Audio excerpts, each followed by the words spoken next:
Oops, oops, oops. Ganito pala kaganda ang view kapag Sakura season dito sa Japan. Pakitaan lang kita ng konting idea na simpleng banding namin dito. At itong tatlo kong kasama, mga Indonesian friends ko sila. Habang naglalakad kami dito sa ilalim ng mga sakura, sobrang relaxing ng feeling. Tahimik, malamig ang hangin, tapos puro lang tawanan. Minsan talaga, kahit pagod ka sa trabaho bilang OFW, may mga simpleng moments na biglang nagpapagaan ng pakiramdam mo. Hindi kailangan ng mamahaling gala para sumaya. Kahit simpleng lakad-lakad lang kasama yung mga taong komportable kang kasama, sapat na.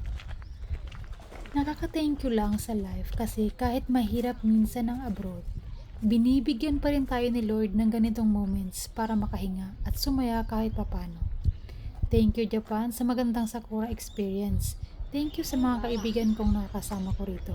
At higit sa lahat, thank you Lord kasi kahit malayo sa pamilya, may mga taong pinapadala ka para maramdaman naming hindi kami nag-iisa.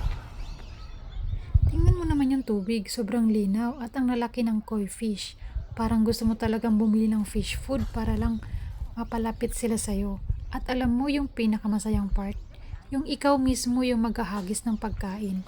Tapos sila biglang maglalanguyan, langoy-langoy at ang liliksiya. Alam mo ba before ha, may cruise pa yan dyan sa gitna tapos may bayad. Hindi ko lang alam kung magkano ha. Dahil kasi siguro mababa na rin yung tubig kaya tinigil na nila.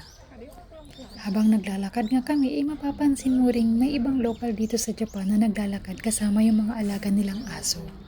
Ang cute lang tingnan kasi parang parte na rin sila ng banding nila, yung paglalakad sa ilalim ng sakura.